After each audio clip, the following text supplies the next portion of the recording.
Very good morning dear students. હવે group 16માં આપણે આગળ વધીએ તો સમૂહ 16ના તત્વોની જો આપણે ઓક્સિડેશન અવસ્થાની વાત કરીએ તો topic very important for your NEET exam. સૌ પ્રથમ ઓક્સિડેશન અવસ્થા સ્ટાર્ટ કરવા પહેલાં આપણને ખબર હોવું જોઈએ કે સમૂહ 16ના જે તત્વો જે છે તેની બાહ્યતમ કક્ષાની ઇલેક્ટ્રોનીય સંરચના શું છે? NH2NP4. ઓલરેડી ઇલેક્ટ્રોનીય સંરચનાવાળા ટોપિકમાં આપણે જોઈ ગયેલા છે. આમ બાહ્યતમ કક્ષામાં કુલ કેટલા ઇલેક્ટ્રોન છે? 4 ને 2 6 ઇલેક્ટ્રોન છે. અને આ ઇલેક્ટ્રોનની કન્ફિગ્યુરેશનને આપણે આ રીતે લખી શકીએ કે જેમાં NS કક્ષકમાં 2 ઇલેક્ટ્રોન છે, ત્યાર પછી NPXમાં 2 ઇલેક્ટ્રોન છે, NPY અને NPZ જે ઇલેક્ટ્રોનીય છે સંરચના તેમાં 1 ઇલેક્ટ્રોન છે. આમ સમૂહ 16ના તત્વોની બાહ્યતમ કક્ષાની ઇલેક્ટ્રોનની સંરચના વાત કરીએ તો તે NH2NP4 છે, જેમાં NS કક્ષકમાં 2 ઇલેક્ટ્રોન છે, NPXમાં 2 ઇલેક્ટ્રોન છે, NPY અને NPZમાં એક ઇલેક્ટ્રોન છે. આમ બાહ્યતમ કક્ષામાં કુલ કેટલા ઇલેક્ટ્રોન જોવા મળે? આપણને 6 ઇલેક્ટ્રોન જોવા મળે. ઓક્સિડેશન અવસ્થાની જો વાત કરીએ તો સમૂહ 16ના તત્વો કુલ એમ જોઈએ તો સામાન્ય રીતે 2 ઓક્સિડેશન અવસ્થા દર્શાવે. એક તો ઋણ ઓક્સિડેશન અવસ્થા અને બીજી છે ધન ઓક્સિડેશન અવસ્થા. ઋણ ઓક્સિડેશન અવસ્થા એટલે શું? આપણને ખબર જ છે કે આવર્તમાં ડાબીથી જમણી બાજુ તરફ જતા જેમ પરમાણુય ત્રિજ્યા ઘટતી જાય તેમ તેમ વિદ્યુત ઋણતા વધતી જાય. તો સમૂહ 16ના તત્વો એ આવર્ત કોષ્ટકમાં ડાબી બાજુએ આવેલા તત્વો છે કે જમણી બાજુએ આવેલા તત્વો છે? તો આવર્ત કોષ્ટકમાં તેઓ જમણી બાજુએ આવેલા તત્વો. 18મા સમૂહની ડાબી બાજુએ 17મો સમૂહ અને 17મા સમૂહની ડાબી બાજુએ તે 16મો સમૂહ. આમ 16મા સમૂહના તત્વોની જો વિદ્યુત ઋણતાની વાત કરીએ તો તેમની વિદ્યુત ઋણતા આવર્ત કોષ્ટકમાં કેવી છે? એ સૌથી જમણી બાજુએ આવેલા હોવાથી એ લોકોની વિદ્યુત ઋણતા વધારે છે. આપણને ડેફિનેટલી ખબર છે કે સૌથી વધારે વિદ્યુત ઋણતા ધરાવતો સમૂહ કયો? તો એ સમૂહ 17. અને સમૂહ 17 પછી વધારે વિદ્યુત ઋણતા ધરાવતો સમૂહ કયો? તો તે સમૂહ 16. આમ 16મા સમૂહના તત્વોની વિદ્યુત ઋણતા વધારે છે તો તેઓ તેમની NPY અને NPZમાં એક ઇલેક્ટ્રોન જે છે તેને યુગ્મીકરણ કરવા માટે એક ઇલેક્ટ્રોન ગેઇન કરવાની પ્રાપ્ત કરે. આમ બાહ્યતમ કક્ષામાં કુલ 4 ને 2 6 ઇલેક્ટ્રોન છે. અષ્ટક પૂર્ણ કરવા માટે નજીકના નિષ્ક્રિય વાયુ જેવી સ્થાયી ઇલેક્ટ્રોનની સંરચના પ્રાપ્ત કરવા માટે તેઓ 2 ઇલેક્ટ્રોન મેળવવાની વૃત્તિ દર્શાવે, પ્રબળ વૃત્તિ દર્શાવે. માટે સમૂહ 16ના તત્વોની ઋણ ઓક્સિડેશન અવસ્થા કઈ છે? તો તે -2 છે. ખાસ યાદ રાખવાનું. બાહ્યતમ કક્ષામાં કુલ કેટલા ઇલેક્ટ્રોન છે? 4 ને 2 6 ઇલેક્ટ્રોન છે. બરાબર. અષ્ટક પૂર્ણ કરવા માટે કેટલા ઇલેક્ટ્રોનની જરૂરિયાત પડે? 2 ઇલેક્ટ્રોનની જરૂરિયાત પડે. વધુમાં તેઓ સેકન્ડ મોસ્ટ ઇલેક્ટ્રોનેગેટિવ ગ્રુપ છે, એટલે કે બીજા ક્રમાંકનું વધુ વિદ્યુત ઋણતા ધરાવતો સમૂહ છે. માટે તેઓ અષ્ટક પૂર્ણ કરવા માટે અને નજીકના નિષ્ક્રિય વાયુ જેવી ઇલેક્ટ્રોનની સંરચના પ્રાપ્ત કરવા માટે NPY અને NPZમાં એક ઇલેક્ટ્રોનનો સમાવેશ કરે. માટે તેઓ ઋણ ઓક્સિડેશન અવસ્થા કઈ દર્શાવે છે? -2 ઋણ ઓક્સિડેશન અવસ્થા દર્શાવે છે. તેમાં ખાસ આપણે ધ્યાન રાખવાનું કે ઓક્સાઇડ આયન કે જે O-2 છે તો ધાતુના ઓક્સાઇડ મોટે ભાગે કેવા હોય? તો આયનીય. ધાતુના ઓક્સાઇડ કેવા હોય? કે જેમાં ઓક્સિજન -2 ઓક્સિડેશન સ્ટેટ ધરાવે, -2 O-2 આયન સ્વરૂપે હોય. તો એ ધાતુના ઓક્સાઇડ મુખ્યત્વે કયા સ્વભાવના હોય છે? આયનીય સ્વભાવના. કેમ? તો ધાતુ જેમની વિદ્યુત ઋણતા ઓછી છે. Oxygen second most electronegative elements છે. First most electronegative elements fluorine. Fluorine પછી સેકન્ડ ક્રમાંકનું વિદ્યુત ઋણતા ધરાવતું તત્વ કયું? તો તે ઓક્સિજન છે. આમ ધાતુ અને ઓક્સિજનની વચ્ચે વિદ્યુત ઋણતાનો તફાવત વધારે છે. આપણને ઓલરેડી ખબર છે કે ધાતુ અને એટલે જ્યારે 2 તત્વો બંધથી જોડાયેલા હોય તો તેમની વચ્ચે વિદ્યુત ઋણતાનો તફાવત મોટો હોય.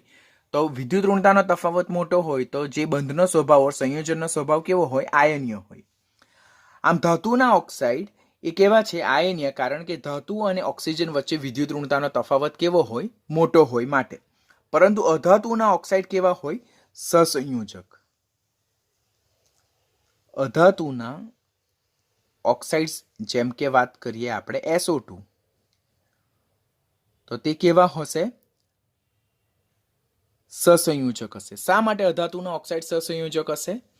કારણ કે અધાતુ તત્વ અને ઓક્સિજન વચ્ચે વિદ્યુત ઋણતાનો તફાવત ઘણો ઓછો. અને જેમ વિદ્યુત ઋણતાનો તફાવત ઓછો તેમ સંયોજનની સહસંયોજક લાક્ષણિકતા વધારે હશે. માટે ધાતુના ઓક્સાઇડ કે જેમાં ઓક્સિજન O-2 આયન સ્વરૂપે હોય તે સંયોજનો આયનીય હોય, જ્યારે અધાતુના ઓક્સાઇડ તેમાં તે સંયોજનો કેવા સ્વભાવે હોય? સહસંયોજક હોય, કોવેલેન્ટ હોય. એનું રીઝન શું છે? કારણ કે અધાતુના સંયોજનમાં ઓક્સિજન અને અધાતુ વચ્ચે વિદ્યુત ઋણતાનો તફાવત ઓછો, અને વિદ્યુત ઋણતાનો તફાવત જેમ ઓછો તેમ સહસંયોજક લાક્ષણિકતા વધારે. જ્યારે ધાતુના ઓક્સાઇડ આયનીય શા માટે?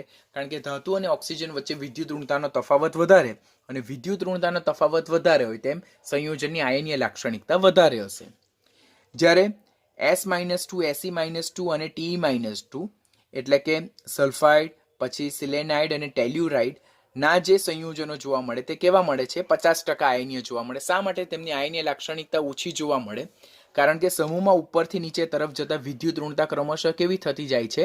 વિદ્યુત ઋણતા ઘટતી જાય, અને વિદ્યુત ઋણતા ઘટતી જાય પરિણામે જે તત્વ અને આ જે સંયોજનો છે તેમના વચ્ચે વિદ્યુત ઋણતાનો તફાવત ઘટતો જાય, તો આયનીય લાક્ષણિકતા ક્રમશઃ કેવી થતી જાય છે? ઘટી જાય છે. આમ સમૂહ 16ના તત્વો જેમની બાહ્યતમ કક્ષામાં કુલ 4 ને 2 6 ઇલેક્ટ્રોન છે, તેઓ અષ્ટક પૂર્ણ કરવા માટે 2 ઇલેક્ટ્રોન મેળવીને -2 ઓક્સિડેશન અવસ્થા પ્રાપ્ત કરવાની પ્રબળ વૃત્તિ દર્શાવે. બીજી ઓક્સિડેશન અવસ્થા કઈ હોઈ શકે? તો એ ધન ઓક્સિડેશન અવસ્થા હોઈ શકે. તો ધન ઓક્સિડેશન અવસ્થા કઈ કઈ હોઈ શકે? તો પહેલા તો આપણે આ જોઈએ કે બે ઇલેક્ટ્રોન જાય NPY અને NPZ. જ્યારે સમૂહ 16ના તત્વો સાથે કોઈ વધુ વિદ્યુત ઋણતા ધરાવતું તત્વ હોય તો NPY અને NPZ માંથી એક ઇલેક્ટ્રોન જાય તો +2 ઓક્સિડેશન અવસ્થા આવે. પછી કુલ P કક્ષકમાંથી 4 ઇલેક્ટ્રોન જાય, આ એક, આ બીજો અને આ બે, તો કુલ 4 જાય તો બીજી કઈ ધન ઓક્સિડેશન અવસ્થા આવે? +4 ઓક્સિડેશન અવસ્થા આવે. અને NS ના 2 ઇલેક્ટ્રોન અને NP ના 4 ઇલેક્ટ્રોન, એમ 6 ઇલેક્ટ્રોન જો જાય તો કુલ કેટલા ઓક્સિડેશન અવસ્થા પ્રાપ્ત થાય? +6 ઓક્સિડેશન અવસ્થા પ્રાપ્ત થાય. માટે જો સમૂહ 16ના તત્વોની ધન ઓક્સિડેશન અવસ્થાની જો વાત કરીએ તો ધન ઓક્સિડેશન અવસ્થા કઈ કઈ હોઈ શકે? પહેલી +2 ધન ઓક્સિડેશન અવસ્થા, કયા? NPY અને NPZ જાય. પછી P કક્ષકના 4 જતા રહે તો +4 ઓક્સિડેશન અવસ્થા આવે. પછી સાથે સાથે NS અને NP ના 4, એમ 4 ને 2 6 જાય તો કુલ કેટલા ઇલેક્ટ્રોન દૂર થાય? 6 ઇલેક્ટ્રોન દૂર થાય. તો ત્યારે ધન ઓક્સિડેશન અવસ્થા કઈ આવે? +6. આમ સમૂહ 16ના તત્વો ઋણ ઓક્સિડેશન અવસ્થા કઈ દર્શાવે? -2. અને ધન ઓક્સિડેશન અવસ્થા કઈ દર્શાવે? +2, +4 અને +6. NPY NPZ ના જાય, પછી કુલ P વિભાગના બધા જાય, P કક્ષકના, બાહ્યતમ P કક્ષકના, અને બાહ્યતમ NS અને NP ના, એમ 4 ને 2 6 ઇલેક્ટ્રોન જાય તો +6. તેમાં સમૂહનું પ્રથમ તત્વ ઓક્સિજન કે જે બીજા આવર્તનું તત્વ છે, એ બીજા આવર્તનું તત્વ છે જેની પાસે D કક્ષકનો અભાવ છે, તો એ આ પોતાના જે આ 2 ઇલેક્ટ્રોન જે NPY અને NPZ માં છે તો એ વધુ વિદ્યુત ઋણતા ધરાવતા તત્વને આપે, તો એ 2 ઇલેક્ટ્રોન ગુમાવીને +2 ઓક્સિડેશન અવસ્થા દર્શાવશે. તો અહીંયા તમારે સ્ટેટમેન્ટ યાદ રાખવાનું કે ઓક્સિજન જે છે, જે બીજા આવર્તનું તત્વ છે જેની પાસે D કક્ષકનો અભાવ છે, તો તે +4 અને +6 ઓક્સિડેશન અવસ્થા દર્શાવતું નથી. ખાસ ખ્યાલ રાખજો. ઓક્સિજન સમૂહ 16નું બીજા આવર્તનું તત્વ જેની પાસે D કક્ષકનો અભાવ છે, એટલે એ 2 ઇલેક્ટ્રોન વધુ વિદ્યુત ઋણમય તત્વ આપીને +2 ઓક્સિડેશન અવસ્થા દર્શાવી શકે છે. પરંતુ એની પાસે D કક્ષકનો અભાવ હોવાને કારણે તે +4 અને +6 ઓક્સિડેશન અવસ્થા દર્શાવી શકતું નથી. તો આ પોઈન્ટ યાદ રાખવાનું. અહીંયાથી ક્વેશ્ચન પૂછાય કે નીચેનામાંથી કઈ ધન ઓક્સિડેશન અવસ્થા ઓક્સિજન દર્શાવે છે? તો તે કઈ? +2 ઓક્સિડેશન અવસ્થા, જ્યારે +4 અને +6 ઓક્સિડેશન અવસ્થા ઓક્સિજન દર્શાવી શકતું નથી, કારણ કે એની પાસે D કક્ષકનો શું છે? અભાવ છે. જે ડાઉટ્સ હજુ વધારે આપણે નીચે જઈએ તેમ તેમ આપણને ક્લિયર થતો જાય. જ્યારે સમૂહના અન્ય તત્વોની જો હું વાત કરું, સમૂહના અન્ય તત્વોની વાત કરું હું, તો એક્ઝામ્પલ તરીકે સલ્ફર લઈએ તો આ 2 ઇલેક્ટ્રોન જો દૂર થાય, આ 2 ઇલેક્ટ્રોન, તો +2 ઓક્સિડેશન અવસ્થા આવે. ધરા અવસ્થામાં, ભૂમિગત અવસ્થામાં, ગ્રાઉન્ડ સ્ટેટ જે છે તેમાં સમૂહ 16ના તત્વો કઈ ઓક્સિડેશન અવસ્થા દર્શાવે? +2. અને કઈ ઋણ ઓક્સિડેશન અવસ્થા દર્શાવે? તો -2. સ્ટેટમેન્ટ યાદ રાખજો, હો, બરાબર. તો સમૂહ 16ના અન્ય તત્વો ઓક્સિજન સમૂહનું પ્રથમ તત્વ ઓક્સિજન એ ખાલી +2 ધન ઓક્સિડેશન અવસ્થા દર્શાવે, +2 +4 અને +6. જ્યારે સમૂહના અન્ય તત્વો એ +2 પણ દર્શાવે, +4 પણ દર્શાવે અને +6 પણ દર્શાવે. શા માટે તેઓ +2 +4 અને +6? આ +2 ઓક્સિડેશન અવસ્થા તો ઓક્સિજન પણ દર્શાવે છે, પરંતુ સમૂહના અન્ય તત્વો એટલે જેમ આપણે આવર્ત નંબર 3 થી લઈને આવર્ત નંબર 7 સુધી જઈએ તેમ એમની પાસે ડી કક્ષક હાજર છે, વેકન્ટ ઓર ભરેલી. તો પરિણામે જે એનપી માનો એક ઇલેક્ટ્રોન જે છે તે ઉત્તેજિત થઈને ડી કક્ષકમાં જાય. આમ કુલ કેટલા ઇલેક્ટ્રોન અયુગ્મિત થયા? તો 1 2 3 અને 4. તો આ જો 4 ઇલેક્ટ્રોન ગુમાવાય તો કઈ ઓક્સિડેશન અવસ્થા આવે? +4. એટલે હવેથી અહીંયાથી ક્વેશ્ચન પૂછાય કે સમૂહ 16ના તત્વો પ્રથમ ઉત્તેજિત અવસ્થામાં કઈ ઓક્સિડેશન અવસ્થા દર્શાવે? તો +4 ઓક્સિડેશન અવસ્થા. જે એનપી નો જે ઇલેક્ટ્રોન છે તે જમ્પ કરે, એક્સાઇટેડ થઈને કયામાં જાય છે? એનડી કક્ષકમાં જાય. એટલે જે D5 પેટા કક્ષકો છે તેમાંથી એકમાં જાય. તો કુલ 4 અયુગ્મિત ઇલેક્ટ્રોન હોય તો +4 ઓક્સિડેશન અવસ્થા આવશે. એવી જ રીતે એનએસમાં જે યુગ્મિત ઇલેક્ટ્રોન છે તેમાંથી એક ઇલેક્ટ્રોન એ એનર્જી ગેઇન કરીને જમ્પ કરીને ડી કક્ષકમાં જાય તો કુલ કેટલા ઇલેક્ટ્રોન થઈ જાય? તો કુલ 6 ઇલેક્ટ્રોન થઈ જાય. અને 6 ઇલેક્ટ્રોન જો દૂર થાય જો તો કઈ ઓક્સિડેશન અવસ્થા આવશે? +6 ઓક્સિડેશન અવસ્થા આવશે. બરાબર. તો સમૂહ 16ના જે તત્વો જે છે તો તે સમૂહ 16ના તત્વો દ્વિતીય ઉત્તેજિત અવસ્થામાં એટલે સેકન્ડ એક્સાઇટેડ સ્ટેટમાં કઈ ઓક્સિડેશન અવસ્થા દર્શાવે? તો +6 ઓક્સિડેશન અવસ્થા દર્શાવે છે. બરાબર. પ્રથમ ઉત્તેજિત અવસ્થામાં એટલે ફર્સ્ટ એક્સાઇટેડ સ્ટેટમાં એ લોકો +4 ઓક્સિડેશન સ્ટેટ બતાવે. પછી ધરા સ્થિતિ ઓર ભૂમિગત સ્થિતિમાં તેઓ +2 અને -2 ઓક્સિડેશન સ્ટેટ દર્શાવે. આ પોઈન્ટ યાદ રાખવાના. ઉદાહરણ તરીકે જો હું સલ્ફરની જ વાત કરું તો સલ્ફર +2 ઓક્સિડેશન સ્ટેટમાં sp3 સંકરણ દર્શાવે અને જેનો આકાર કેવો હશે? સમચતુષ્ફલક with 1 lone pair of electron એટલે એક અબનકારક ઇલેક્ટ્રોન યુગ્મ સાથે. જ્યારે +4 ઓક્સિડેશન સ્થિતિમાં હોય તો ત્યારે એ sp3d સંકરણ દર્શાવે જે ત્રિકોણીય પિરામિડલ આકાર દર્શાવતો હશે. અને +6 ઓક્સિડેશન અવસ્થામાં હશે તો એ sp3d2 સંકરણ દર્શાવતું હશે અને એનો આકાર કેવો હશે? ઓક્ટાહેડ્રલ, જેને અષ્ટફલકીય કહેવામાં આવે. કયું? ઓક્ટાહેડ્રલ આકાર દર્શાવતું હશે. આમ જો ઋણ ઓક્સિડેશન અવસ્થાની વાત કરીએ તો સમૂહ 16ના તત્વોની ઋણ ઓક્સિડેશન અવસ્થા કઈ છે? -2. ધન ઓક્સિડેશન અવસ્થા કઈ છે? +2 +4 અને +6. કેમ તે સમજાવ્યું છે. ઓક્સિજન આમાંથી કઈ પ્લસ ઓક્સિડેશન અવસ્થા દર્શાવે? +2 જ. +4 અને +6 દર્શાવતું નથી. શા માટે? કારણ કે એની પાસે ડી કક્ષકનો શું છે? અભાવ છે. જ્યારે સમૂહના અન્ય તત્વો સલ્ફર, સિલેનિયમ અને ટેલ્યુરિયમ એ +2 અને +4 અને +6 ત્રણે 3 દર્શાવે. તેમાં +2 અને -2 એ ધરા અવસ્થામાં હશે, +4 એ ફર્સ્ટ એક્સાઇટેડ સ્ટેટમાં હશે અને +6 એ સેકન્ડ એક્સાઇટેડ સ્ટેટમાં હશે. ધરા અવસ્થામાં ધેટ મીન્સ વોટ? કે એનપીવાય અને એનપીઝેડમાં એક ઇલેક્ટ્રોન છે. હજુ આ જે ઇલેક્ટ્રોન જે છે તે અયુગ્મીકરણ નથી પામ્યું એટલે એક્સાઇટેડ સ્ટેટમાં નથી ગયું. માટે ધરા અવસ્થામાં એનપીવાય અને એનપીઝેડ ઇલેક્ટ્રોન જે દૂર થાય તો એ +2 ઓક્સિડેશન અવસ્થા. હવે આમાં જો બીજો એક ઇલેક્ટ્રોન આવી જાય તો -2 ઓક્સિડેશન અવસ્થા. એટલે શબ્દ યાદ રાખજો. સમૂહ 16ના તત્વો ધરા અવસ્થામાં 2 ઓક્સિડેશન સ્ટેટ દર્શાવે, +2 અને -2. અને જો પ્રથમ એક્સાઇટેડ સ્ટેટ કહેવામાં આવે તો પ્રથમ એક્સાઇટેડ સ્ટેટમાં NPX માનો ઇલેક્ટ્રોન ડી કક્ષકમાં જમ્પ કરે તો કુલ 4 અયુગ્મિત ઇલેક્ટ્રોન બને. 4 ઇલેક્ટ્રોન દૂર થાય તો +4 તો એ ફર્સ્ટ એક્સાઇટેડ સ્ટેટ. અને સેકન્ડ એક્સાઇટેડ સ્ટેટમાં NS માનો પણ ઇલેક્ટ્રોન અયુગ્મીકરણ પામીને ડી કક્ષકમાં જાય તો કુલ 6 ઇલેક્ટ્રોન અયુગ્મિત. માટે +6 એટલે 6 ઇલેક્ટ્રોન દૂર થાય તો +6. માટે સેકન્ડ એક્સાઇટેડ સ્ટેટમાં શું છે? તેઓ +6 ઓક્સિડેશન અવસ્થા દર્શાવશે. વધુમાં ધન ઓક્સિડેશન અવસ્થાની જો વાત કરીએ આપણે તો ધન ઓક્સિડેશન અવસ્થા જે છે તો તે કુલ કેટલા પ્રકારની છે? તો ધન ઓક્સિડેશન અવસ્થામાં આપણે ખાસ યાદ રાખવાનું કે મહત્તમ ઓક્સિડેશન અવસ્થા અને સ્થાયી ઓક્સિડેશન અવસ્થા. મહત્તમ ઓક્સિડેશન અવસ્થા કેવી રીતે પ્રાપ્ત થાય? તો સમૂહ નંબરમાંથી 10 બાદ કરીએ. સમૂહ નંબર એટલે પી વિભાગમાં સમૂહ નંબરમાંથી જે તે સમૂહ નંબરમાંથી 10 બાદ કરતા જે નંબર મળે તે +6 તે મહત્તમ ઓક્સિડેશન અવસ્થા થઈ શકે. જેમ કે સમૂહ 16ની આપણે વાત કરીએ છીએ તો સમૂહ નંબર 16 માંથી 10 બાદ કરતા આપણને શું મળે છે? +6. હવે આને આપણે પ્રૂવ કેવી રીતે કરી શકીએ? તો સમૂહ 16ના જે તત્વો છે તેમની બાહ્યતમ કક્ષાની ઇલેક્ટ્રોનની સંરચના NH2 NP4 છે. માટે બાહ્યતમ કક્ષામાં કુલ કેટલા ઇલેક્ટ્રોન છે? 6 ઇલેક્ટ્રોન છે.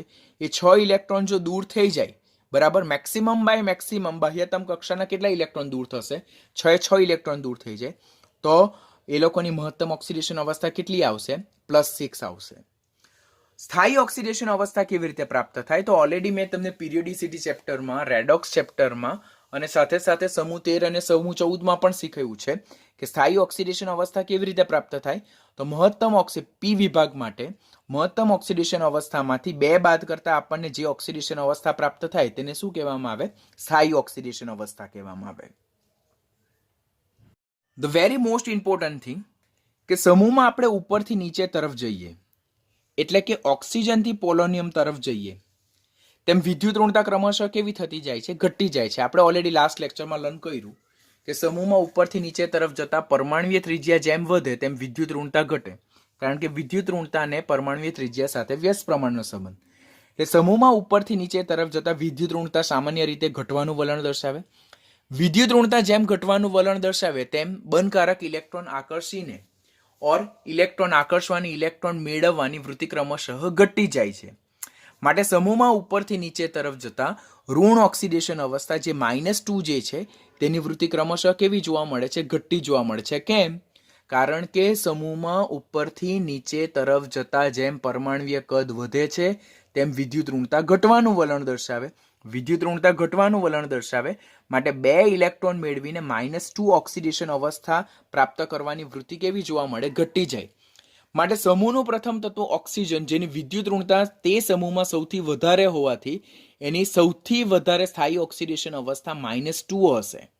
જ્યારે સમૂહનું છેલ્લું તત્વ પોલોનિયમ, જેની વિદ્યુત ઋણતા સૌથી ઓછી હશે, વધુ પોલોનિયમ રેડિયો સક્રિય ધાતુ તત્વ છે, માટે એ -2 ઓક્સિડેશન અવસ્થા દર્શાવતું નથી. Point should be remember.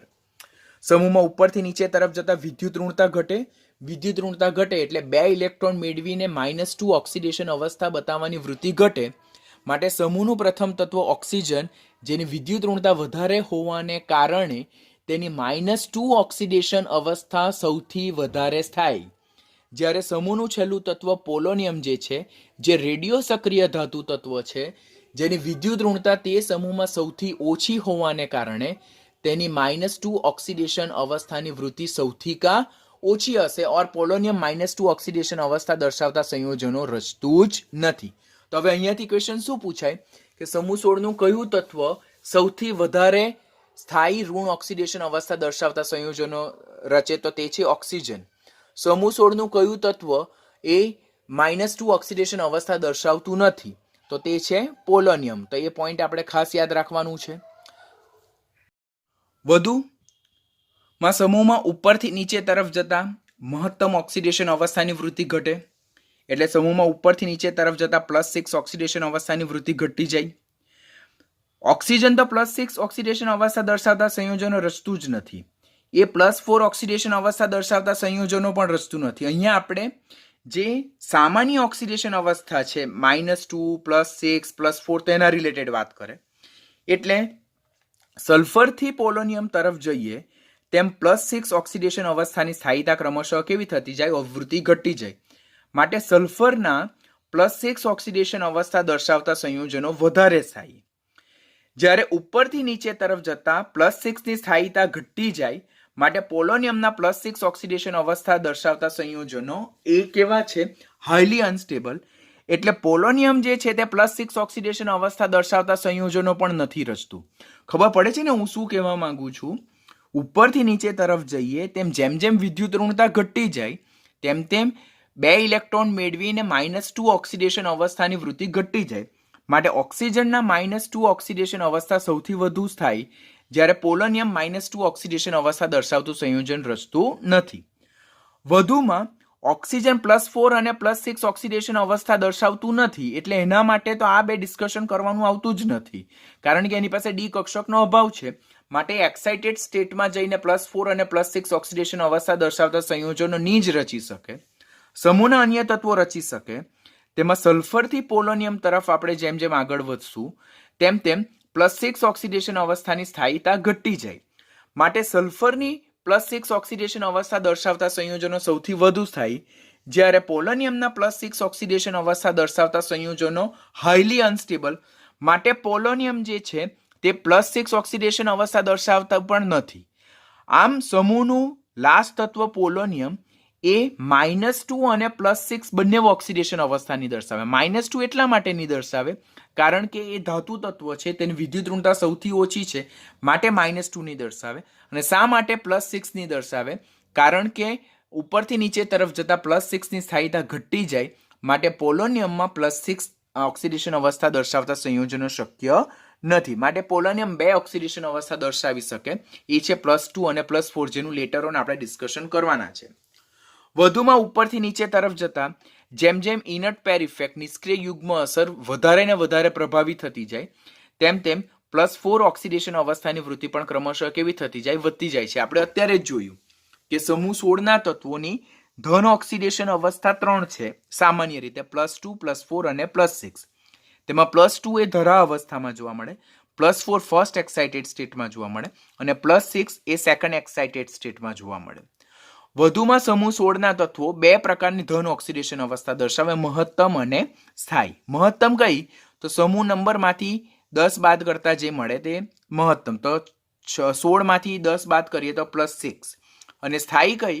તો સમૂહ જે મહત્તમ ઓક્સિડેશન અવસ્થા હોય તેમાંથી બે નંબર જે NS કક્ષકના ઇલેક્ટ્રોન છે તેને બાદ કરીએ તો જે મળે તે ઓક્સિડેશન અવસ્થા સ્થાયી ઓક્સિડેશન અવસ્થા. હવે મહત્તમ ઓક્સિડેશન અવસ્થા કઈ? +6. તેમાંથી આપણે 2 બાદ કરશું તો આપણને મળશે શું? તો +6 - 2 એટલે +4. એટલે ઉપરથી નીચે તરફ જતા મહત્તમ ઓક્સિડેશન અવસ્થાની વૃત્તિ ઘટતી જાય, જ્યારે સ્થાયી ઓક્સિડેશન અવસ્થાની વૃત્તિ ક્રમશઃ વધતી જાય. માટે જે પોલોનિયમ જે છે તેની ટેલ્યુરિયમ અને પોલોનિયમ જે છે તેના +4 ઓક્સિડેશન અવસ્થા દર્શાવતા સંયોજનો કેવા? વધારે સ્થાયી જોવા મળે, જ્યારે સલ્ફરના +4 ઓક્સિડેશન અવસ્થા દર્શાવતા સંયોજનો ઓછા સ્થાયી જોવા મળે. આમ સલ્ફરની +6 ઓક્સિડેશન અવસ્થા વધારે સ્થાયી અને પોલોનિયમની +4, આપણે આ બેની વાત કરીએ, અને આના કરતા પણ વધારે સ્થાયી તે પોલોનિયમની કઈ છે? +2 ઓક્સિડેશન અવસ્થા. ખાસ યાદ રાખજો. સલ્ફરની +6 ઓક્સિડેશન અવસ્થા વધારે સ્થાયી કારણ કે ઉપરથી નીચે તરફ જતા +6 ની સ્થાયીતા ઘટે, માટે સલ્ફરની +6 વધારે સ્થાયી. જ્યારે ઉપરથી નીચે તરફ જતા +4 ની સ્થાયીતા વધતી જાય, માટે પોલોનિયમની +4 વધારે સ્થાયી, સલ્ફરની +4 ઓછી સ્થાયી. પરંતુ પોલોનિયમમાં +4 કરતા પણ વધારે સ્થાયી કઈ? +2. અને એનું રીઝન પણ વેલિડ રીઝન શું છે? ઇનર્ટ પેર ઇફેક્ટ છે. ઓક્સિજન સમૂહનું પ્રથમ તત્વ, સૌથી વધુ વિદ્યુત ઋણતા ધરાવતું તત્વ, it is second most electronegative. First most electronegative એ ફ્લોરિન છે, second most electronegative oxygen. Pauling માપક્રમ પ્રમાણે એની વિદ્યુત ઋણતા 3.5, માટે તેની સૌથી પ્રબળ વૃત્તિ કઈ? -2. આ યાદ રાખવાનું ખાસ. Oxygen second most electronegative element હોવાને કારણે તેની સૌથી સ્થાયી ઓક્સિડેશન અવસ્થા और પ્રબળ વૃત્તિ શું? -2 ઓક્સિડેશન અવસ્થા પ્રાપ્ત કરવાની, જેમાં એ O-2 સ્વરૂપે જોવા મળે, જેના ઉદાહરણ ઓક્સાઇડ, સામાન્ય જે ધાતુ અધાતુના ઓક્સાઇડ હોય તે. પેરોક્સાઇડ સંયોજનમાં ઓક્સિજનનો ઓક્સિડેશન આંક -1 હોય, પરંતુ પેરોક્સાઇડ આયન O2 - 2 આયનને પેરોક્સાઇડ આયનનો ઓક્સિડેશન -2 છે. અહીંયા ડોન્ટ ગેટ કન્ફ્યુઝ. પેરોક્સાઇડ ઓક્સિજનનો ઓક્સિડેશન આંક -1 અને પેરોક્સાઇડ આયનનો ઓક્સિડેશન આંક -2. એવી રીતે સુપર ઓક્સાઇડ ઓક્સિજનનો ઓક્સિડેશન આંક -1/2, સુપર ઓક્સાઇડ આયનનો ઓક્સિડેશન આંક -1, જેના ઉદાહરણ છે ઓલરેડી આપણે અગાડીના લેક્ચરમાં બહુ બધી વખત ડિટેલમાં જોઈ ગયા છે. ઓક્સિજન જ્યારે તટસ્થ અણુ તરીકે હોય ત્યારે તેનો ઓક્સિડેશન આંક 0, જેમ કે O2 અને ઓઝોન. તો O2 અને ઓઝોનમાં ઓક્સિજનનો ઓક્સિડેશન આંક 0 છે, બીકોઝ તેઓ તટસ્થ અણુ સ્વરૂપે જોવા મળે. વેરી મોસ્ટ ઇમ્પોર્ટન્ટ થિંગ કે ઓલરેડી અહીંયા સ્કાય બ્લુ સ્કેચથી લખેલું છે, oxygen second most electronegative element છે. એના કરતાં વધારે વિદ્યુત ઋણતા ધરાવતું તત્વ ફ્લોરિન. માટે ઓક્સિજન જ્યારે ફ્લોરિન સાથે હોય ત્યારે ઓક્સિજને કમ્પલસરી ઇલેક્ટ્રોન ગુમાવવા પડે, કારણ કે ફ્લોરિન કમ્પલસરી ઇલેક્ટ્રોન મેળવશે. બરાબર. આનું રીઝન શું? કારણ કે ઇલેક્ટ્રોનેગેટિવિટી જો જોઈએ આપણે, ઇલેક્ટ્રોનેગેટિવિટી તો તે ઓક્સિજન કરતાં ફ્લોરિનની કેવી છે? વધારે છે. Fluorine first most electronegative element, જેની વિદ્યુત ઋણતા 4, હાઈએસ્ટ. સેકન્ડ મોસ્ટ એટલે બીજા ક્રમાંકનું સૌથી વધુ વિદ્યુત ઋણમય તત્વ ઓક્સિજન, જેની વિદ્યુત ઋણતા 3.5 છે. માટે ઓક્સિજન અને ફ્લોરિન જ્યારે સાથે હોય ત્યારે ફ્લોરિનની વૃત્તિ તો કમ્પલસરી ઇલેક્ટ્રોન મેળવવાની જ રહેશે, કારણ કે એ પ્રબળ વિદ્યુત ઋણમય તત્વ. તો ત્યારે ઓક્સિજને કમ્પલસરી એને ઇલેક્ટ્રોન શું કરવા પડશે? આપવા પડશે. માટે ઓક્સીફ્લોરો કમ્પાઉન્ડ જે છે તેમાં અપવાદ રીતે ઓક્સિજનનો ઓક્સિડેશન આંક +1 અને +2 જોવા મળે, જેમાં આ O2F2 છે તેને આપણે આ રીતે પણ લખી શકીએ, જેને આપણે ઓક્સિજન મોનોફ્લોરાઇડ કહેવાય. ઓક્સિજન મોનોફ્લોરાઇડ. અને આને આપણે શું કહીશું? ઓક્સિજન ડાયફ્લોરાઇડ.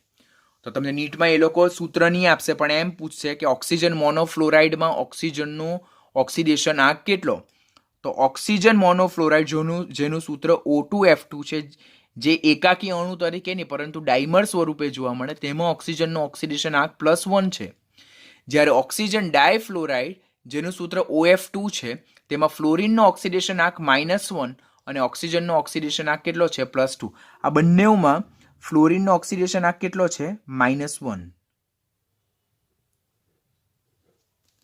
તો આ થયા ઓક્સિજન. સમૂહનું પ્રથમ તત્વ ઓક્સિજન, જેની વિદ્યુત ઋણતા સૌથી વધારે હોવાને કારણે તેની સૌથી સ્થાયી ઓક્સિડેશન અવસ્થા -2.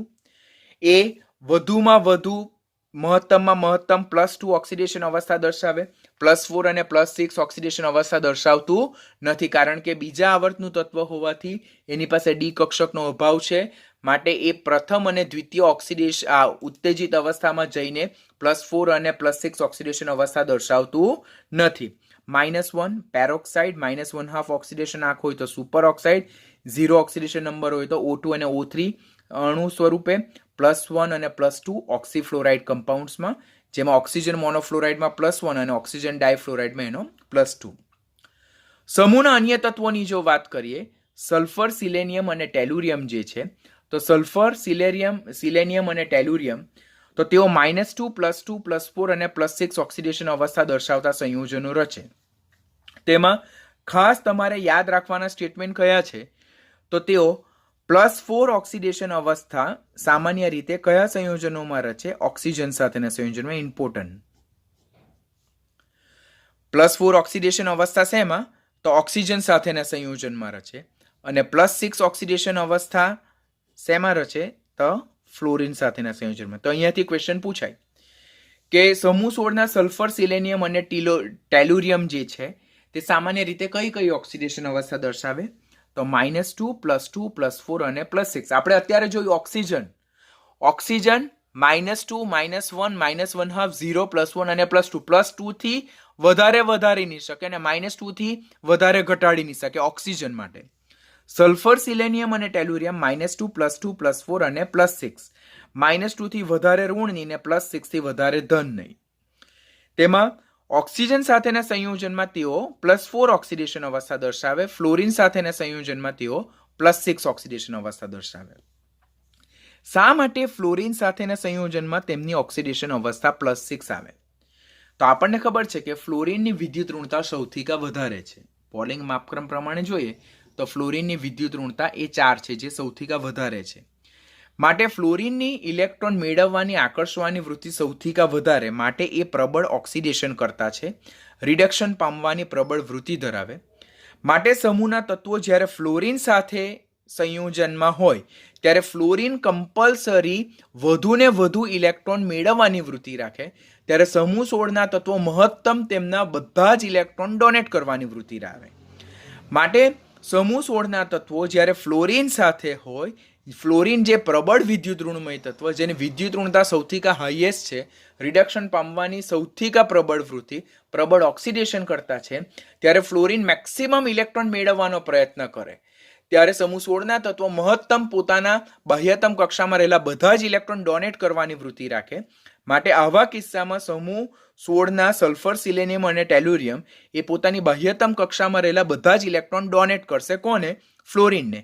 તો બાહ્યતમ કક્ષામાં કુલ કેટલા ઇલેક્ટ્રોન? 6 ઇલેક્ટ્રોન. તો એ કુલ કેટલા ઇલેક્ટ્રોન ડોનેટ કરશે? તો 6 ઇલેક્ટ્રોન ડોનેટ કરશે અને +6 ઓક્સિડેશન અવસ્થા દર્શાવે. જેમ કે ઉદાહરણ તરીકે જોઈએ તો આપણે સલ્ફર હેક્ઝાફ્લોરાઇડ, અને શું કહેવાય?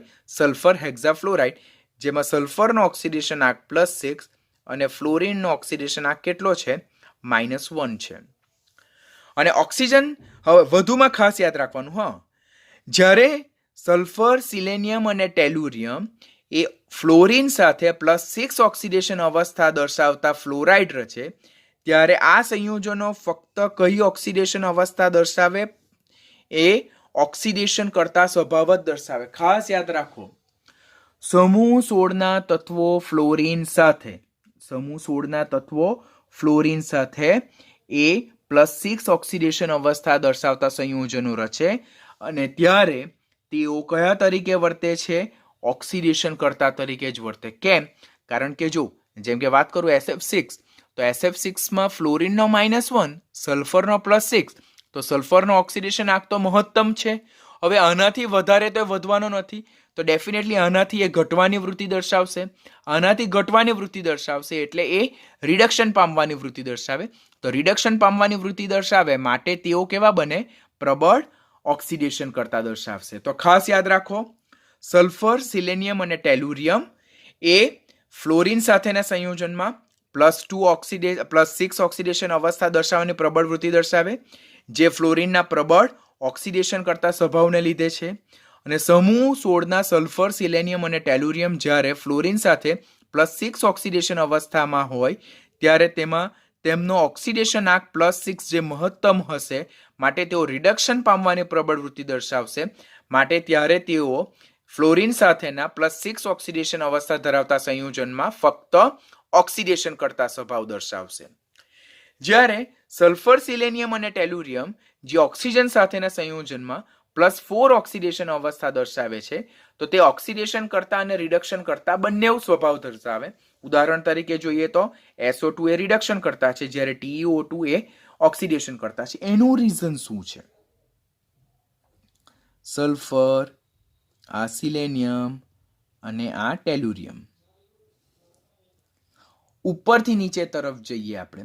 હવે સલ્ફર આ બધામાં +4, +4 અને +4. અહીંયા સલ્ફરનો ઓક્સિડેશન આંક +4. હવે આપણને ખબર છે કે ઉપરથી નીચે તરફ જતા તેમાં +6ની સ્થાયીતા ઘટે, +6ની સ્થાયીતા ઘટે અને +4ની સ્થાયીતા કેવી થતી જાય છે? વધતી જાય છે. તો સલ્ફરની સ્થાયી ઓક્સિડેશન અવસ્થા કહીએ તો સલ્ફરની સ્થાયી ઓક્સિડેશન અવસ્થા +6 છે. તો સલ્ફર એ +6 માંથી +4 માંથી +6 જવાનો, એટલે કે ઓક્સિડેશન પામવાનો પ્રયત્ન કરે. ગેટિંગ? હું શું કહેવા માંગુ છું? સમૂહ 16ના સલ્ફર, સિલેનિયમ અને ટેલુરિયમ ઓક્સિજન સાથેના સંયોજનમાં +4 ઓક્સિડેશન અવસ્થા દર્શાવે, અને સલ્ફર, સિલેનિયમ, ટેલુરિયમના ઓક્સિજન સાથેના સંયોજનો કે જે +4 ઓક્સિડેશન અવસ્થા દર્શાવે, તો તે ઓક્સિડેશન કરતા અને રિડક્શન કરતા બંને સ્વભાવ દર્શાવે. બરાબર? જેમ કે સલ્ફર ડાયોક્સાઇડ એ રિડક્શન કરતા તરીકે વર્તે, જ્યારે ટેલુરિયમ એ ઓક્સિડેશન કરતા સ્વભાવ દર્શાવે. એનું રીઝન શું? તો ઉપરથી નીચે તરફ જતા +6ની સ્થાયીતા ઘટે, જ્યારે +4ની સ્થાયીતા ક્રમશઃ વધે છે. માટે સલ્ફરની તો +6 ઓક્સિડેશન અવસ્થા સ્થાયી આપણે અત્યારે જ લર્ન કર્યું, અને એની +6 વધારે સ્થાયી છે. માટે સલ્ફર એ +4 માંથી +6 ઓક્સિડેશન પામવાની વૃત્તિ દર્શાવે. ઓક્સિડેશન પામવાની વૃત્તિ દર્શાવે માટે આ કેવું બને? પ્રબળ રિડક્શન કરતા બને. બરાબર? તો એ પ્રબળ રિડક્શન કરતા તરીકે વર્તે, તો આ પ્રબળ ઓક્સિડેશન કરતા તરીકે વર્તે. માટે સલ્ફર, સિલેનિયમ અને ટેલુરિયમમાં +4 ઓક્સિડેશન અવસ્થામાં ઉપરથી નીચે તરફ જતા રિડક્શન કરતા સ્વભાવ ક્રમશઃ કેવો થતો જાય છે? ઘટતો જાય. અને ઓક્સિડેશન કરતા સ્વભાવ ક્રમશઃ કેવો થતો જાય છે? વધતો જાય. જે પાછળથી આપણે ઓક્સાઇડ સંયોજનમાં આ ક્રમશઃ પાછા જોશું. તો આ પોઈન્ટ આપણે યાદ રાખવાનું. આમ સલ્ફર, સિલેનિયમ અને ટેલુરિયમ તેઓ -2, +2, +4 અને +6 ઓક્સિડેશન અવસ્થા દર્શાવે. તેમાં ઓક્સિજન સાથે +4 ઓક્સિડેશન અવસ્થા દર્શાવે અને તેમાંથી ઓક્સિડેશન કરતા રિડક્શન કરતા બંને તરીકે વર્તે, જ્યારે ફ્લોરિનના પ્રબળ ઓક્સિડેશન કરતા સ્વભાવને કારણે તેઓ ફ્લોરિન સાથે +6 ઓક્સિડેશન અવસ્થા દર્શાવીને પોતાના 6 ઇલેક્ટ્રોન ફ્લોરિનને ડોનેટ કરે. તે કિસ્સામાં તેમનો ઓક્સિડેશન આંક હાઈએસ્ટ હોવાને કારણે તેઓ રિડક્શન પામવાની વૃત્તિ દર્શાવશે, માટે પ્રબળ ઓક્સિડેશન કરતા તરીકે વર્તશે. સમૂહનું છેલ્લું તત્વ પોલોનિયમ જે છે તો તે રેડિયો સક્રિય ધાતુ તત્વ છે, જેની વિદ્યુત ઋણતા ઘણી ઓછી હોવાથી તે -2 ઓક્સિડેશન અવસ્થા દર્શાવતું નથી. અત્યારે જોયું સમૂહમાં ઉપરથી નીચે તરફ જતા +6 ની સ્થાયીતા ઘટતી જાય, માટે પોલોનિયમ +6 ઓક્સિડેશન અવસ્થા પણ દર્શાવતું નથી. એની +6 ઓક્સિડેશન અવસ્થા કેવી છે? અસ્થાયી છે. માટે પોલોનિયમ એ +2 અને +4 ઓક્સિડેશન અવસ્થા દર્શાવે. તેમાં પણ વધારે સ્થાયી કઈ? +2. તે કોને લીધે? નિષ્ક્રિય યુગ્મ અસરને લીધે. તો એ પોઈન્ટ યાદ રાખશું. વધુમાં સમૂહ 16 ના તત્વો જે છે તો તે +4 અને +6 ઓક્સિડેશન અવસ્થામાં તેમના બંધનો સ્વભાવ મુખ્યત્વે કેવો છે? સહસંયોજક છે. ખાસ યાદ રાખજો. સમૂહ 16 ના તત્વોમાં +4 અને +6 ઓક્સિડેશન અવસ્થામાં બંધનો સ્વભાવ, સંયોજનનો સ્વભાવ કેવો છે? સહસંયોજક. એનું રીઝન શું છે? તટસ્થ પરમાણુમાંથી જ્યારે ઇલેક્ટ્રોન દૂર થઈને આ રીતે ધન આયન બનતા જાય,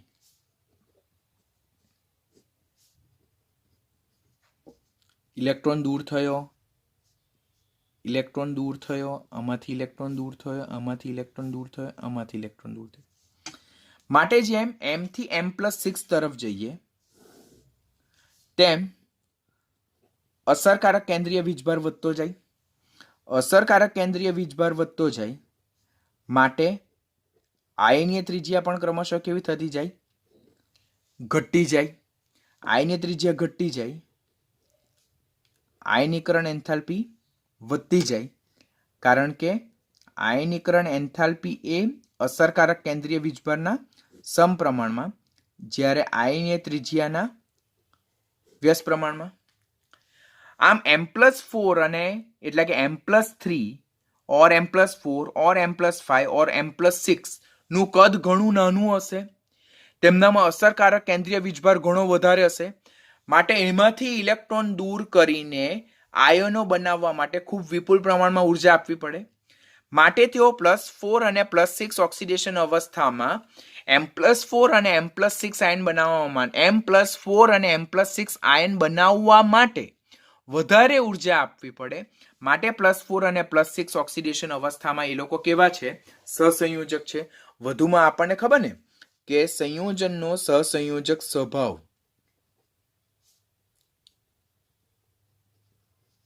સંયોજનનો સહસંયોજક સ્વભાવ જે છે તો તે ધન વીજભારના સમપ્રમાણમાં અને આયનીય કદ છે તેના કેવા પ્રમાણમાં? વ્યસ્ત પ્રમાણમાં. અહીંયાથી અહીંયા જતા આયનીય કદ ઘટતું જાય તો સહસંયોજક સ્વભાવ વધતો જાય. અહીંયાથી અહીંયા જતા હેડ પર વીજભાર વધતો જાય. જો ધન વીજભાર વધતો જાય તો સહસંયોજક સ્વભાવ ક્રમશઃ કેવો થતો જાય? વધતો જાય. માટે +4 અને +6 ઓક્સિડેશન અવસ્થામાં તેઓ મુખ્યત્વે કેવા સંયોજનો રચે છે? સહસંયોજક સંયોજનો રચે છે. નાઉ અધાતુ અને ધાતુ સ્વભાવ, that is known metallic and metallic nature. આપણે ઓલરેડી પીરિયોડિસિટી ચેપ્ટરમાં જોયું છે કે ધાત્વીય સ્વભાવ એ વિદ્યુત ઋણતાના અને આયનીકરણ એન્થાલ્પીના કેવા પ્રમાણમાં છે? વ્યસ્ત પ્રમાણમાં છે. ધાતુ સ્વભાવ એ વિદ્યુત ઋણતા અને આયનીકરણ એન્થાલ્પીના કેવા પ્રમાણમાં છે? વ્યસ્ત પ્રમાણમાં છે. જ્યારે અધાતુ સ્વભાવ એ વિદ્યુત ઋણતાના કેવા પ્રમાણમાં છે? સમપ્રમાણમાં છે. કેમ એવું? તો જે તત્વની વિદ્યુત ઋણતા વધારે હશે, જે તત્વની વિદ્યુત ઋણતા વધારે હશે તે તત્વની બંધકારક ઇલેક્ટ્રોનને પોતાના તરફ આકર્ષવાની વૃત્તિ વધારે હશે. માટે જે તત્વની વિદ્યુત ઋણતા વધારે હશે તેની ઋણ આયન બનાવવાની વૃત્તિ વધારે હશે, અને જેની ઋણ આયન બનાવવાની વૃત્તિ વધારે હશે તેનો અધાતુ સ્વભાવ કેવો હશે? વધારે હશે. જે તત્વની વિદ્યુત ઋણતા વધારે હોય તેની ઇલેક્ટ્રોન આકર્ષવાની વૃત્તિ વધારે હોય, તેની ઋણ આયન બનાવવાની વૃત્તિ વધારે હોય, અને ઋણ આયન બનાવવાની વૃત્તિ એટલે અધાતુ સ્વભાવ, તો તે તત્વનો અધાતુ સ્વભાવ કેવો હશે? વધારે હશે. આમ અધાતુ સ્વભાવ એ વિદ્યુત ઋણતાના કેવા પ્રમાણમાં છે? સમપ્રમાણમાં છે. હવે જે તત્વની આયનીકરણ એન્થાલ્પી વધારે હશે, આયનીકરણ એન્થાલ્પી વધારે હશે માટે તેમની ઇલેક્ટ્રોન ગુમાવીને ધન આયન બનાવવાની એટલે કે ઓક્સિડેશન પામવાની વૃત્તિ ઓછી હશે. તો ધાત્વીય સ્વભાવ એટલે ઇલેક્ટ્રોન ગુમાવવું. જેની આયનીકરણ એન્થાલ્પી વધારે છે તેમાંથી ઇલેક્ટ્રોન દૂર થઈને ધન આયન બનવું મુશ્કેલ. તો ધન આયન બનવું મુશ્કેલ તો એનો ધાત્વીય સ્વભાવ કેવો હોય? ઓછો હોય. પરંતુ જેની આયનીકરણ એન્થાલ્પી ઓછી હોય તેમાંથી ઇલેક્ટ્રોન દૂર કરીને ધન આયન બનાવવું સરળ હોય તો તેનો ધાત્વીય સ્વભાવ કેવો હશે? વધારે હશે. હવે જેમ વિદ્યુત ઋણતા વધારે હોય તેમ ડેફિનેટલી ઋણ આયન બનાવવાની વૃત્તિ વધારે, પરંતુ ધન આયન બનાવવાની વૃત્તિ ઓછી, માટે ધાત્વીય સ્વભાવ કેવો હશે? ઓછો હશે. આમ ધાત્વીય સ્વભાવ એ વિદ્યુત ઋણતા અને આયનીકરણ એન્થાલ્પીના વ્યસ્ત પ્રમાણમાં અને વિદ્યુત ઋણતાના કેવા પ્રમાણમાં છે? સમપ્રમાણમાં છે. આપણને ઓલરેડી ખબર જ છે, વી આર વેરી ક્લિયર નાઉ, કે સમૂહમાં ઉપરથી નીચે તરફ જતા વિદ્યુત ઋણતા, જેમ પરમાણ્વીય કદ વધતું જાય તેમ વિદ્યુત ઋણતા અને આયનીકરણ એન્થાલ્પી ઘટવાનું વલણ દર્શાવે. કારણ કે વિદ્યુત ઋણતા અને આયનીકરણ એન્થાલ્પી સમૂહમાં ઉપરથી નીચે તરફ જતા પરમાણ્વીય ત્રિજ્યા શું થાય? પરમાણ્વીય ત્રિજ્યા વધતી જાય તેમ વિદ્યુત ઋણતા અને આયનીકરણ એન્થાલ્પી શું થાય? ઘટે. કેમ? તો વિદ્યુત ઋણતા અને આયનીકરણ એન્થાલ્પી બંને જ પરમાણ્વીય ત્રિજ્યાના કેવા પ્રમાણમાં છે? વ્યસ્ત પ્રમાણમાં છે. માટે પરમાણ્વીય ત્રિજ્યા ઉપરથી નીચે તરફ જતા જેમ વધે તેમ બંનેમાં શું થાય? ઘટે. હવે વિદ્યુત ઋણતા અને અધાતુ સ્વભાવ જો, વિદ્યુત ઋણતા અને અધાતુ સ્વભાવ એકબીજાના સમપ્રમાણમાં. ઉપરથી નીચે તરફ જતા જો વિદ્યુત ઋણતા ઘટતી જાય તો અધાતુ સ્વભાવ કેવો થાય? ઘટતો જાય. માટે સમૂહનું પ્રથમ તત્વ મેક્સિમમ નોન મેટાલિક, જ્યારે સમૂહનું છેલ્લું તત્વ મેક્સિમમ મેટાલિક હશે. વધુમાં ઉપરથી નીચે તરફ જતા આયનીકરણ એન્થાલ્પી ઘટે, અને આયનીકરણ એન્થાલ્પી જો ઘટે તો ધાત્વીય સ્વભાવ વધે. માટે ઉપરથી નીચે તરફ જતા જેમ પરમાણ્વીય ત્રિજ્યા વધે, વિદ્યુત ઋણતા ઘટે, આયનીકરણ એન્થાલ્પી ઘટે, તેમ અધાતુ સ્વભાવ ઘટતો જાય અને ધાતુ સ્વભાવ ક્રમશઃ કેવો થતો જાય છે? વધતો જાય છે. બરાબર? તો આ બધા પોઈન્ટ તમારા માઇન્ડમાં ક્લિયર હોય તો જ તમે અહીંયા આવી શકો. સમૂહના પ્રથમ બે તત્વો ઓક્સિજન અને સલ્ફર, જેમની વિદ્યુત ઋણતા વધારે છે માટે તેઓ અધાતુ સ્વરૂપે જોવા મળે. તેમાં સલ્ફર જે છે તે અવાહક ઇન્સ્યુલેટર તરીકે ઉપયોગી છે. સિલેનિયમ અને ટેલ્યુરિયમ જે અર્ધધાતુ સ્વરૂપે જોવા મળે તો તે અર્ધવાહક એટલે કે સેમિકન્ડક્ટર તરીકે જોવા મળે. જ્યારે પોલોનિયમ જે છે, જે રેડિયો સક્રિય ધાતુ તત્વ જે છે, તો તે ઇલેક્ટ્રિક કંડક્ટર તરીકે વર્તે છે. આપણને ખબર ને ધાતુ ને અધાતુની લાક્ષણિકતા. તો અધાતુ ઉષ્મા અને વિદ્યુતના અવાહક હોય, જ્યારે ધાતુ એ ઉષ્મા અને વિદ્યુતના કેવા હોય? સુવાહક હોય. આપણે ચેપ્ટર નંબર 3 11th પીરિયોડિસિટી ચેપ્ટરમાં જોઈ જ ગયેલા ધાતુ અને અધાતુની લાક્ષણિકતા. અધાતુ તત્વો વિદ્યુત અને ઉષ્માના અવાહક, they are non conductor of heat and electricity. જ્યારે ધાતુ તત્વો એ ઉષ્મા અને વિદ્યુતના સુવાહક, they are good conductor of heat and electricity. માટે સલ્ફર એ અવાહક ઇન્સ્યુલેટર તરીકે વર્તે, જ્યારે પોલોનિયમ એ ઇલેક્ટ્રિક કંડક્ટર તરીકે વર્તે. રેડિયો સક્રિય ધાતુ તત્વ જેનો અર્ધ આયુષ્ય 13.8 દિવસનો છે. જ્યારે સિલેનિયમ અને ટેલ્યુરિયમ અર્ધધાતુ, તમને ખબર છે અર્ધધાતુ જેને મેટાલોઇડ્સ કહેવાય, તો they are acting like a semiconductor, તેઓ અર્ધવાહક તરીકે વર્તશે.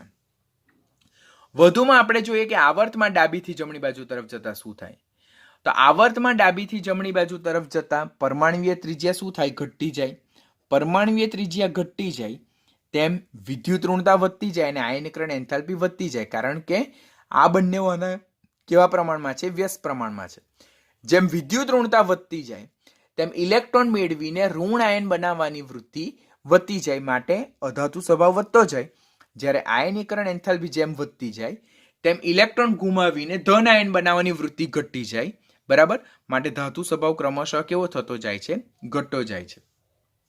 માટે વિદ્યુત ઋણતાની જો વાત કરીએ તો સમૂહ 15 કરતા 16 વધારે, 16 કરતા 17 વધારે, કારણ કે આપણે જોયું ને લાસ્ટ લેક્ચરમાં નાઇટ્રોજન, ઓક્સિજન અને ફ્લોરિન. ફ્લોરિનની વિદ્યુત ઋણતા 4, આની 3.5, આની 3. માટે જો આપણે અધાતુ કેરેક્ટરિસ્ટિક પ્રમાણે અરેન્જ જો કરીએ તો સૌથી વધારે નોન મેટાલિક કેરેક્ટરિસ્ટિક અધાતુ સ્વભાવ કોણ ધરાવે? સમૂહ 17ના તત્વો. જ્યારે એના કરતા ઓછા સમૂહ 16 અને એના કરતા સમૂહ 15. હું શું કહેવા માંગુ છું, તમારા માઇન્ડમાં કન્સેપ્ટ ક્લિયર થતો હોવો જોઈએ. આવર્તમાં ડાબીથી જમણી બાજુ તરફ જતા પરમાણ્વીય ત્રિજ્યા ઘટે છે. પરમાણ્વીય ત્રિજ્યા ને વિદ્યુત ઋણતા અને આયનીકરણ એન્થાલ્પી સાથે વ્યસ્ત. જો આ ઘટે તો આ બંને વધે. વિદ્યુત ઋણતા વધે તો ઇલેક્ટ્રોન મેળવીને ઋણ આયન બનાવવાની વૃત્તિ વધે, માટે અધાતુ સ્વભાવ વધે. માટે તો જોઈએ કે આવર્તમાં સૌથી ડાબી બાજુએ આવેલા સમૂહ 1 ના તત્વો સક્રિય ધાતુ તત્વો છે, જ્યારે આવર્તમાં સૌથી જમણી બાજુએ આવેલા સમૂહ 17 ના તત્વો સક્રિય અધાતુ તત્વો છે. વધુમાં ડાબીથી જમણી બાજુ તરફ જતા આયનીકરણ એન્થાલ્પી પણ વધે, તો માટે ઇલેક્ટ્રોન ગુમાવીને ધન આયન બનાવવાની વૃત્તિ ઘટતી જાય, માટે ધાતુ સ્વભાવ ક્રમશઃ કેવો થતો જાય? ઘટતો જાય. વિદ્યુત ઋણતા અને અધાતુ સ્વભાવનો આ ટ્રેન્ડ 15 કરતા 16 અને 16 કરતા 17 ની વિદ્યુત ઋણતા વધારે હોવાને કારણે 15 કરતા 16 અને 16 કરતા 17 નો અધાતુ સ્વભાવ વધારે છે. તો નાઇટ્રોજન, ઓક્સિજન, ફ્લોરિન, હવે અહીંયા કાર્બન પણ આપી દઈ સપોઝ આપણને કે કાર્બન, નાઇટ્રોજન, ઓક્સિજન અને ફ્લોરિન, તો તેમને તેમના અધાતુ લાક્ષણિકતા પ્રમાણે અરેન્જ કરો. તો આ પ્રમાણે. પછી એવી જ રીતે સિલિકોન આપે, એવી જ રીતે આપણને ફોસ્ફરસ આપે, એવી રીતે સલ્ફર આપે અને એ રીતે ક્લોરિન આવે, તો તેમનો પણ અધાતુ સ્વભાવ આ રીતે છે. તો ધીસ ઇઝ ઇમ્પોર્ટન્ટ ટ્રેન્ડ, આપણે યાદ રાખવાનો. ઘનતાની જો વાત કરીએ તો આપણને ખબર જ છે કે સમૂહમાં ઉપરથી નીચે તરફ જતા પરમાણ્વીય દળ બી વધે, પરમાણ્વીય કદ બી વધે, પરંતુ અસરકારક વધારો શેમાં જોવા મળે? પરમાણ્વીય દળમાં જોવા મળે. કોના કરતા? પરમાણ્વીય કદમાં. જેમ ઉપરથી નીચે તરફ જઈએ તો પરમાણ્વીય દળ બી વધે, પરમાણ્વીય કદ બી વધે, પરંતુ કદ કરતા દળમાં થતો વધારો વધારે અસરકારક હોય. દળ અને ઘનતા એકબીજાના કેવા પ્રમાણમાં? સમપ્રમાણમાં. માટે ઉપરથી નીચે તરફ જતા ઘનતામાં ક્રમશઃ શું થાય છે? વધારો જોવા મળે છે. વધુમાં ઉપરથી નીચે તરફ જતા લેટાઇસ પણ કોમ્પેક્ટ થતું જાય. લેટાઇસ જેમ કોમ્પેક્ટ થતું જાય તેમ intermolecular forces of attraction or van der Waals આકર્ષણ બળો જે છે તેની પ્રબળતા પણ ક્રમશઃ કેવી થતી જાય? વધતી જાય. વેરી મોસ્ટ ઇમ્પોર્ટન્ટ પોઈન્ટ છે, યાદ રાખજો. ઉપરથી નીચે તરફ જતા જેમ જેમ ઘનતા વધતી જાય, લેટાઇસ કોમ્પેક્ટ થતું જાય, આંતરાણવીય આકર્ષણ બળો, ઇન્ટરમોલેક્યુલર forces of attraction, van der Waals આકર્ષણ બળોની પ્રબળતા ક્રમશઃ વધતી જાય, માટે પણ ઘનતા શું થાય છે? વધતી જાય. માટે જો તેમનો ઘનતાનો ટ્રેન્ડ જો જોઈએ તો ઓક્સિજન, સલ્ફર, સિલેનિયમ, ટેલુરિયમ અને પોલોનિયમ, આ આપણે ટ્રેન્ડ યાદ રાખવાનો રહેશે. And last topic that is ગલન બિંદુ એન્ડ ઉત્કલન બિંદુ. અત્યારે જ આપણે જોયું કે સમૂહમાં ઉપરથી નીચે તરફ જતા જેમ પરમાણ્વીય દળ વધતું જાય તેમ આંતરાણવીય આકર્ષણ બળોની પ્રબળતા પણ ક્રમશઃ કેવી થતી જાય? વધતી જાય. તો જેમ પરમાણ્વીય કદ વધે, પરમાણ્વીય દળ વધે, તેમ વાન ડર વાલ્સ આકર્ષણ બળોની પ્રબળતા વધતી જાય, પરિણામે ગલન બિંદુ અને ઉત્કલન બિંદુ કેવા થતા જાય? વધતા જાય. પરંતુ આ ટ્રેન્ડ ક્યાં સુધી લાગુ પડે છે? ઓક્સિજનથી ટેલુરિયમ તરફ જતા. ઓક્સિજનથી ટેલુરિયમ તરફ જતા વાન ડર વાલ્સ આકર્ષણ બળોની પ્રબળતા વધતી જાય, પરિણામે ઓક્સિજનથી ટેલુરિયમ તરફ જતા જે ગલન બિંદુ અને ઉત્કલન બિંદુ છે તે ક્રમશઃ કેવા થતા જાય છે? વધતા જાય છે. ઓક્સિજન કરતા સલ્ફરના ગલન બિંદુ ઘણા વધારે છે. કેમ? કારણ કે ઓક્સિજન દ્વિપરમાણવીય વાયુ સ્વરૂપે જોવા મળે, સલ્ફર એ અષ્ટપરમાણવીય અણુ સ્વરૂપે જોવા મળે, અષ્ટપરમાણવીય ઘન. ઓક્સિજન શું જોઈએ આપણે કે જેમ સમૂહમાં ઉપરથી નીચે તરફ એટલે કે ઓક્સિજનથી ટેલુરિયમ તરફ જઈએ તેમ મેલ્ટિંગ પોઈન્ટ અને બોઇલિંગ પોઈન્ટ બંને ઇન્ક્રીઝ થતા જાય. કેમ? તો ઉપરથી નીચે તરફ જતા પરમાણવીય કદ, પરમાણવીય દળ જેમ જેમ વધતું જાય તેમ તેમ પ્રવર્તા વાન ડર વાલ્સ આકર્ષણ બળો જે છે, ઇન્ટરમોલેક્યુલર ફોર્સિસ ઓફ અટ્રેક્શન જે છે તેના મૂલ્ય ક્રમશઃ વધતા જાય, પરિણામે ગલન બિંદુ અને ઉત્કલન બિંદુ ક્રમશઃ વધતા જાય. પરંતુ આમાં પણ એક વસ્તુ ખાસ યાદ રાખવાની કે ઓક્સિજન કરતા સલ્ફરના ગલન બિંદુ તો ઘણા વધારે. કેમ? તો ઓક્સિજન એ સામાન્ય તાપમાને દ્વિપરમાણવીય વાયુ O2 સ્વરૂપે જોવા મળે, જ્યારે સલ્ફર એ સામાન્ય તાપમાને અષ્ટપરમાણવીય ઘન સ્વરૂપે જોવા મળે. જો આ દ્વિપરમાણુ છે, આ અષ્ટપરમાણવીય છે, આમાં 8 કોવેલેન્ટ બોન્ડ જોવા મળે. આની સાપેક્ષમાં આમાં કોવેલેન્ટ બોન્ડની સંખ્યા ઘણી ઓછી. સામાન્ય તાપમાને વાયુ, સામાન્ય તાપમાને ઘન, માટે ઓક્સિજન કરતા સલ્ફરના ગલન બિંદુ ઘણા ઊંચા જોવા મળે છે. ખાસ તમારે પોઈન્ટ યાદ રાખવાના.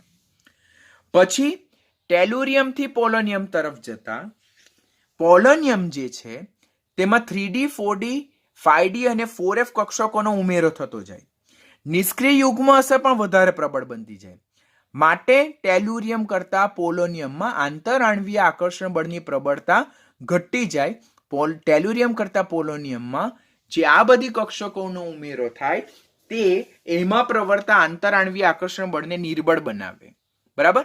જેને કારણે ટેલુરિયમથી પોલોનિયમ તરફ જતા મેલ્ટિંગ પોઈન્ટ અને બોઇલિંગ પોઈન્ટ ક્રમશઃ કેવા થતા જાય છે? ઘટતા જાય છે. તો ઓક્સિજનથી ટેલુરિયમ તરફ જતા આંતરઆણ્વીય આકર્ષણ બળો વાન્ડરવાલ્સ આકર્ષણ બળોની પ્રબળતા વધતી જાય. માટે ગલન બિંદુ ઉત્કલન બિંદુની સામાન્ય વર્તણૂક વધારો જોવા મળે. ટેલુરિયમથી પોલોનિયમ તરફ જતા તેઓ ઘટે છે. બંને ઘટે. શા માટે ઘટે?